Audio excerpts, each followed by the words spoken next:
Assalamualaikum warahmatullahi wabarakatuh. Perkenalkan, nama saya Renas Putri Anjayani. Di sini saya akan menjelaskan tentang terminologi analgetik antipiretik. Yang pertama, analgetik yaitu obat yang digunakan untuk mengurangi atau menghilangkan rasa nyeri tanpa menyebabkan hilangnya kesadaran.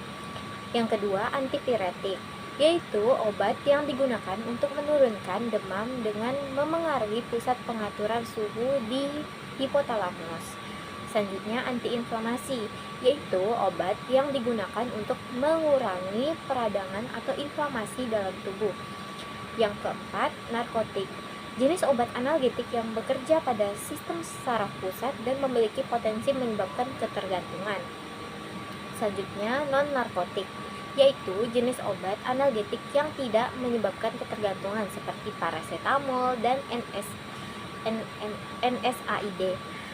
Selanjutnya, opioid, yaitu kelompok analgetik yang bekerja pada reseptor opioid di otak untuk mengurangi nyeri berat seperti morfin dan fentanyl. Selanjutnya, NSAID atau non-steroidal anti-inflammatory drugs, yaitu kelompok obat antiinflamasi non-steroid yang bekerja dengan menghambat enzim siklooksidase atau COX seperti ibuprofen dan aspirin. Selanjutnya, COX-1 inhibitor, yaitu NSAID yang menghambat enzim COX-1 berperan dalam produksi prostaglandin yang melindungi lambung, contoh aspirin. Selanjutnya, COX-2 inhibitor, yaitu NSAID yang secara selektif menghambat enzim COX-2 lebih aman untuk lambung dibanding COX-1. Contoh, celecosip.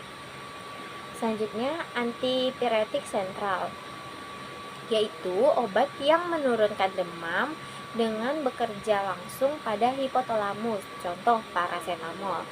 Selanjutnya, prostaglandin, yaitu zat yang berperan dalam proses nyeri, peradangan, dan demam, sering menjadi target obat analgetik dan antipiretik. Selanjutnya, siklooksidase atau COX, yaitu enzim yang terlibat dalam produksi prostaglandin dan menjadi target utama NSAID. Selanjutnya, hipotalamus, yaitu bagian otak yang mengatur suhu tubuh dan menjadi target kerja obat antipiretik. Selanjutnya, toleransi, yaitu kondisi ketika tubuh memerlukan dosis lebih tinggi dari obat yang sama untuk mendapatkan efek yang sama. Selanjutnya, ketergantungan, yaitu kondisi di mana tubuh atau otak menjadi bergantung pada obat, terutama pada opioid.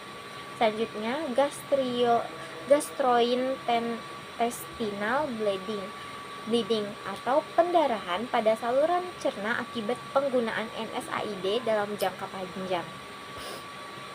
Selanjutnya, hepatotoksisitas, yaitu kerusakan hati akibat overdosis obat seperti paracetamol. Selanjutnya, nefrotoksisitas, yaitu kerusakan ginjal akibat penggunaan NSAID yang berkepanjangan. Selanjutnya, sindrom Reye, yaitu kondisi langka tetapi serius yang terjadi pada anak-anak akibat penggunaan aspirin saat infeksi virus.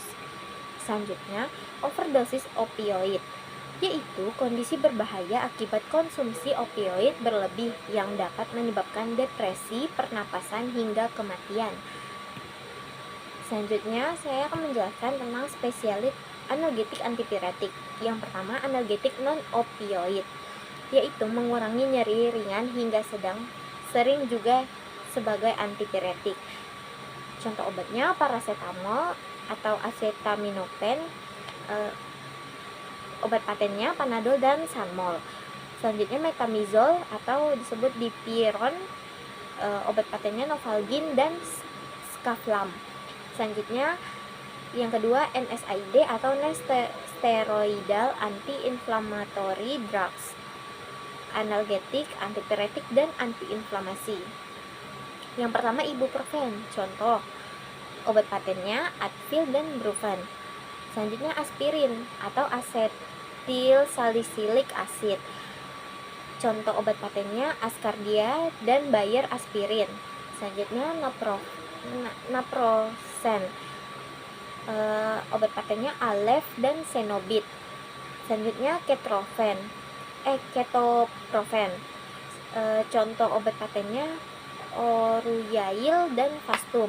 Selanjutnya mefenamic acid. Contoh obat patennya Ponstan dan Dolfenal. Selanjutnya diclofenac. Contoh obat patennya Voltaren dan Cataflam. Selanjutnya meloxicam. Contoh obat patennya Mobic dan Melovic. Selanjutnya Celecoxib. Contoh obat patennya Celebrex dan Onsenal.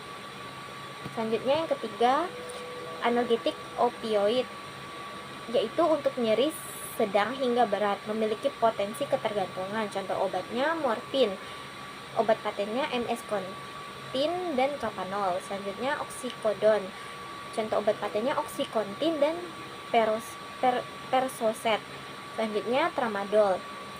Contoh obat patennya Ultram dan Tramal. Selanjutnya kodein. Contoh obat patennya Payeron dan Kodipron. Selanjutnya fentanyl. Contoh obat patennya Duragesic dan Sublimes. Selanjutnya yang keempat, kombinasi analgetik, yaitu menggabungkan dua atau lebih zat aktif untuk efek sinergis. Yang pertama, paracetamol plus kodein. Contoh obat patennya Panadol Extra dan Ultracet. Selanjutnya ibuprofen dan paracetamol. Contoh obat patennya Combiflam dan Brustan. Selanjutnya tramadol dan paracetamol. Contoh obat patennya Tramacet dan Zaldiar. Sekian dari saya yang dapat saya sampaikan. Wabillahi taufiq wal hidayah. Wassalamualaikum warahmatullahi wabarakatuh.